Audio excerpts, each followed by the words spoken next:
எம்ஜிஆர் கதாநாயகன் நடித்த பல திரைப்படங்கள் வெள்ளித்திரையை சந்திக்காமலே நின்று போயிருக்கின்றன. சில திரைப்படங்களை பொறுத்த வரைக்கும் பார்த்தீங்கன்னா அறிவிப்போடு நின்ற படங்கள், சில படங்கள் பாதி படப்பிடிப்பு நடந்ததற்கு பின்னாலே நின்று போன படங்கள், சில படத்துடைய படப்பிடிப்பு 75% வரை கூட நடந்திருக்கிறது. அப்படிப்பட்ட 2 படங்களை தயாரித்தவர் கண்ணதாசனுடைய சகோதரரான ஏஎல் சீனிவாசன். அவர் எம்ஜிஆரும் பத்மினியும் ஜோடியாக நடிக்க ரத்னாவளி என்ற பெயரிலே ஒரு படத்தை தயாரித்தார். அந்த படத்துக்காக நீலகண்டனுடைய இயக்கத்திலே எம்ஜிஆரும் பத்மினியும் பங்கேற்ற ஒரு பாடல் காட்சி கூட படமாக்கப்பட்டது.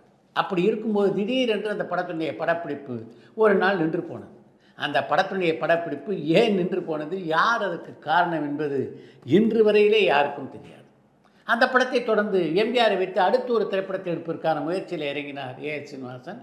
அப்போது ஆசீர்வாத் என்ற பெயரிலே இந்தியிலே ஒரு படம் வெளிவந்திருந்தது. அந்த படத்திலே கதாநாயகன் நடித்திருந்தவர் அசோக் குமார். ஒரு மிகப்பெரிய ஜமீன்தார் குடிசைவாசிகள் இருக்கின்ற இடத்திலே இருக்கிறார். அதை ஒட்டி அவருடைய குடும்பத்திலே என்னென்ன பிரச்சனைகள் எல்லாம் உருவாகின்றன என்பதுதான் அந்த படத்தினுடைய கதைக்களம். அந்த படத்திலே ஜமீன்தாராக எம்ஜிஆர் நடிக்க பீம்சிங் அந்த படத்தை இயக்கினால் நன்றாக இருக்கும் அப்படின்னு ஏஎல் சீனிவாசனுக்கு தோன்றியது. அது மட்டும் இல்லாமல் அதுவரையிலே எம்ஜிஆரை பீம்சிங் இயக்கியதே இல்லை அப்படின்றதுனால அந்த காம்பினேஷன் புதிதாக இருக்கும் என்றும் ஏஎல் சீனிவாசன் நினைத்தார். கதையை கேட்பதற்காக பீம்சிங்கை தன்னுடைய தோட்டத்துக்கு வர சொன்னார் எம்ஜிஆர். காலை சிற்றுண்டியெல்லாம் முடிந்த உடனே பீம்சிங் எம்ஜிஆருக்கு கதையை சொன்னார். கதை எம்ஜிஆருக்கு மிகவும் பிடித்திருந்தது.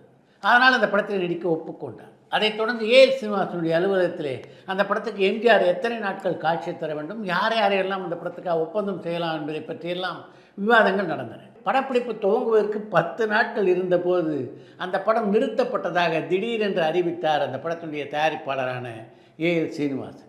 அப்போ அந்த நிர்வாகத்திலே நிர்வாகியாக பணியாற்றி கொண்டிருந்தவர் ஏஎல்எஸ் வீரையா. அவருக்கு இந்த செய்தி மிகப்பெரிய அதிர்ச்சியாக இருந்தது.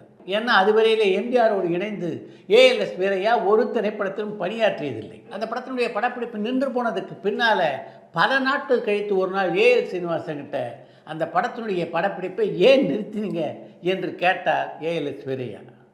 அந்த படத்தினுடைய படப்பிடிப்பு நின்று போச்சு, அவ்வளோதான். எம்ஜிஆரை பொறுத்தவரையிலே திரையுலகினர் பலர் அவரை மர்ம மனிதர் அப்படின்னு சொல்லுவாங்க. அவருடைய திரைப்படங்களுக்கும் அது பொருந்தும் அப்படின்னு நினைக்கிறேன். தமிழ் திரையுலகின் பீஷ்மர் என்று எல்லோராலும் போற்றப்படுகிற இயக்குனர் கே சுப்பிரமணியத்துடைய இயக்கத்திலே கன்னட கச்ச தேவயானி படத்தினுடைய படப்பிடிப்பு நடைபெற்று கொண்டிருந்தது.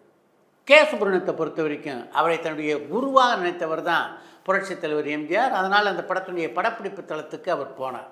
அவர் உள்ள நுழைஞ்ச உடனே அந்த செட்டில் இருந்த எல்லோரும் எழுந்து நின்றார்கள். சிலர் எம்ஜிஆருடைய காலில் விழுந்து ஆசி பெற்றார்கள். ஆனால் அந்த படத்திலே கதாநாயகன் நடித்து கொண்டிருந்த சரோஜாதேவி எழுந்திருக்கவும் இல்லை, எம்ஜிஆர் பக்கம் திரும்பவும் இல்லை.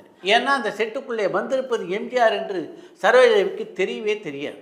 சரோஜாதேவி அப்படி இருக்கிறத பார்த்து எம்ஜிஆர் யார் அந்த பெண் என்று இயக்குனர் சுப்பிரமணியத்திடம் கேட்க அந்த பெண்ணினுடைய பெயர் சரோஜாதேவி, இந்த படத்திலே கதாநாயகியாக நடிக்கிறாங்க என்று அவரிடம் எடுத்து சொன்னார் கே சுப்பிரமணியம். கொஞ்ச நேரம் கே சுப்பிரமணியத்திடம் பேசி கொண்டிருந்து விட்டு அந்த செட்டை விட்டு புறப்பட்டார் எம்ஜிஆர். அவர் வரும்போது எப்படி வரவேற்றார்களோ அதே மாதிரி அவர் போகும்போதும் பணிவோடு எல்லோரும் அவருக்கு வணக்கம் சொல்லி அவரை அனுப்பி வைத்தார். இதையெல்லாம் பார்த்து கொண்டிருந்த சரோஜாதேவி பக்கத்தில் இருந்தவிட்ட யார் அவர், இந்த அளவுக்கு இவ்வளோ மரியாதை செலுத்துகிறார்களே என்று கேட்க, என்னம்மா இப்படி கேட்குறீங்க, அவர் தான் எம்ஜிஆர் என்று இருக்கிறார் அவர். அதை கேட்ட உடனே சரோஜாதேவி அடைந்த அதிர்ச்சிக்கு அளவே இல்லை என்று தான் சொல்ல வேண்டும். அவ்வளோ பெரிய மனுஷன் செட்டுக்குள்ளே வந்திருக்கார், அவரை பார்த்து ஒரு வணக்கம் கூட சொல்லாமல் விட்டு விட்டோமே என்று அன்று முழுவதும் வருந்திருக்கிறார் சரோஜாதேவி. அன்று நடைபெற்ற அந்த படப்பிடிப்புக்கு எம்ஜிஆர் மட்டும் வராமல் இருந்திருந்தால் சரோஜாதேவியுடைய திரை வாழ்க்கையிலே அப்படி ஒரு மாற்றம் நடைபெற்றே இருக்காது அப்படின்றது தான் உண்மை.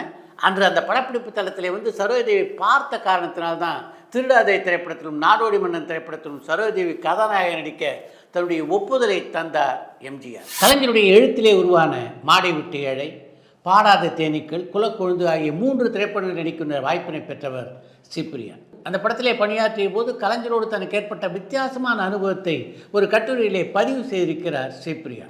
பொதுவாக சினிமா வசனகர்த்தாக்களில் பலர் அவங்க வசனங்களில் ஒரு வார்த்தை மாற்றுவதை கூட அவ்வளவு எளிதிலே ஒப்புக்கொள்ள மாட்டார்கள். ஆனால் இந்த படங்களிலே நான் பணியாற்றிய போது அந்த படத்தினுடைய வசனங்களை எல்லாம் எனக்கு சொல்லிக் கொடுத்த கலைஞர், இதில் ஏதாவது பேசுறதுக்கு சிரமமாக இருந்தால் சொல்லுமா, உடனடியாக மாற்றி தருகிறேன் என்று சொன்னது மட்டும் இல்லாமல் நான் இல்லாத நேரத்தில் உனக்கு எதையாவது மாற்றிக்கணும்னு தோணினா கூட நீயே மாற்றிக்கொள்ளலாம் என்றும் அந்த சுதந்திரத்தை எனக்கு அளித்தார். அவரோடு நான் பழையதில் இன்னொரு முக்கியமான விஷயத்தை நான் குறிப்பிட விரும்புகிறேன். மனோரமாவுக்கு ஒரு முறை நாங்கள் எல்லோரும் சேர்ந்து ஒரு பாராட்டு விழா நடத்தினோம். அதில் முக்கிய பொறுப்பில் நான் இருந்ததுனால கலைஞரிடம் மனோரமாவை பற்றி ஒரு வாழ்த்து கட்டுரை பெறுவதற்காக அவரை சந்தித்தேன். நாளை காலையில் எழுதி வைக்கிறேன், வந்து வாங்கிக்கொள் என்றார் கலைஞர். மறுநாள் காலையிலே நான் கலைஞர் வீட்டுக்கு அந்த கட்டுரையை வாங்குவதற்காக சென்றபோது அந்த கட்டுரை தயாராக இருந்தது. அந்த கட்டுரையை என்னிடம் கொடுத்த கலைஞரின் உதவியாளர், தலைவர் உங்ககிட்ட பேசணும்னு சொன்னார் என்று அவருடைய எண்ணையும் கொடுத்தார். உடனே கலைஞரை தொடர்பு கொண்டு பேசினேன். கட்டுரையை படித்து பார்த்தியா? இந்த அளவு போதுமா, இல்லை இன்னும் கொஞ்சம் நீளமாக வேண்டுமா அப்படின்றது கலைஞருடைய கேள்வியாக இருந்தது. எந்த ஒரு சின்ன விஷயத்தை செய்தாலும் எவ்வளவு நேர்த்தியாக செய்கிறார் அவர் என்று அசந்து போனேன் நான். 100 ஆண்டுகளாக கோடிக்கணக்கான தமிழர் உள்ளங்களிலே கலைஞர் வாழ்ந்து கொண்டிருக்கிறார் என்றால் அதுக்கு இதெல்லாம் தான் ரொம்ப முக்கியமான காரணம் என்று ஒரு கட்டுரையிலே பதிவு செய்திருக்கிறார் சிபிரியா. கலைவாணர் என்.எஸ். கிருஷ்ணனை பொறுத்த வரைக்கும் நகைச்சுவையாக பேசுவதிலே அவர் வல்லவர் என்பது எல்லோரும் அறிந்த விஷயம். சிரிக்க சிரிக்க பல விஷயங்களை சொன்னாலும் பல கருத்துக்களையும் தன்னுடைய நகைச்சுவை மூலம் சொல்ல என்.எஸ். கிருஷ்ணன் என்றைக்குமே தவறியதில்லை.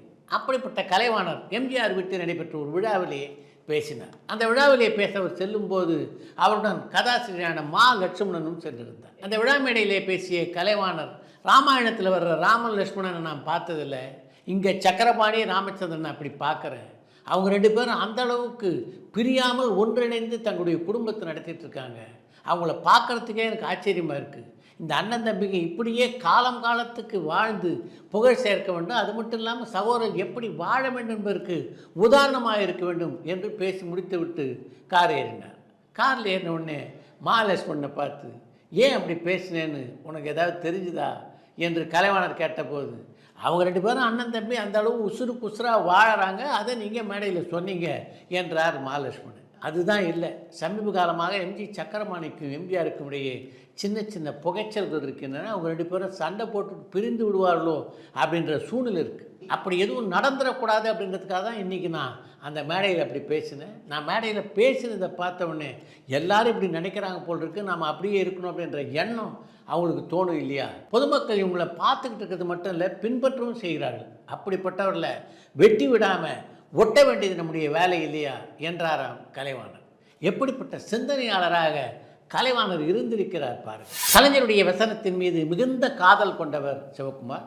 அப்படிப்பட்ட சிவகுமாருக்கு அவருடைய வசனத்திலே பாசப்பறவைகள் என்ற படத்தில் நடிக்கக்கூடிய வாய்ப்பு கிடைத்தது. அந்த காலகட்டத்தில் தமிழ் சினிமாவிலே வசனங்கள்லாம் சுருங்கி இருந்ததுனால கலைஞர் சாதாரணமாக எழுதுவார்ல, அது மாதிரி நீள வசனங்களெல்லாம் அந்த படத்தில் எழுதலை, சுருக்கமாக வசனங்களை எழுதி கொடுத்தார். சிவகுமாருக்கு அதில் மிகப்பெரிய வருத்தம். சிவாஜிக்கெல்லாம் நீளமான வசனம்லாம் எழுதி கொடுத்தீங்க, அது மாதிரி வசனங்களை பேசலான்ற ஆசையோடு தான் இந்த படத்தில் நான் நடிக்க வந்தேன், சுருக்கமாக வசனத்தை எழுதிட்டீங்களே என்று கலைஞரிடம் சிவகுமார் கேட்டபோது, காலம் மாறி போச்சுப்பா, இப்போ அந்த மாதிரி வசனங்கள்லாம் யார் ரசிக்கிறாங்க என்று பதில் சொல்லியிருக்கிறார் கலைஞர். இப்போ அந்த பாசப்பறவைகள் படத்தினுடைய 50வது நாள் விழா திருவொற்றியூரிலே ஒரு திரையரங்கிலே நடைபெற்றது. மேடை ஏறிய சிவகுமார், அந்த காலத்தில் சிவாஜிக்கு நீளமாக வசனம் எழுதி கொடுத்தார் கலைஞர், இந்த படத்தில் எனக்கு அது மாதிரிலாம் வசனம் எழுதி கொடுக்கல, அதனால் இப்போ சிவாஜிக்கு அவர் எழுதினார்ல வசனம், அதை உங்கள் முன்னாலே பேசி காட்டுகிறேன் என்று சிவாஜியுடைய வசனத்தை பேசி கேட்டினார். தியேட்டர் முழுக்க கைத்தட்டார். சிவகுமார் பேசி முடித்தவுடன் மைக் அருகே வந்தார் கலைஞர். சிவகுமார் பேசினார அதை விட மிக நீளமான வசனங்களை மைக் முன்னே பேச, எங்க வசனத்தை பேசத்தான் நாங்கள் இருக்குமே, நீங்கள் ஏன் திரும்ப வசனங்களை பேசுகிறீங்க என்று அவரை பார்த்து கேட்டிருக்கிறார் சிவகுமார். இல்லைப்பா, சிவாஜிக்கு இந்த வசனத்தை சொல்லி கொடுத்து எனக்கு அப்படியே மனப்பாடம் ஆகிடுச்சு, அதனால தான் இங்கே ஒரு முறை அதை சொல்லி பார்க்கலான்னு வந்தேன் என்று கலைஞர் சொல்ல, மனப்பாடம் ஆகிடுச்சுன்னா 80 வயசில் வந்து இப்படியா பேசுவீங்க என்று பொய்க்கோபத்தோடு மேடையை விட்டு கீழே இறங்கி போய்விட்டாராம் சிவகுமார். இந்த சம்பவத்தை பற்றி சிவகுமாரே ஒரு கட்டுரையிலே சுவையாக பதிவு செய்திருக்கிறார்.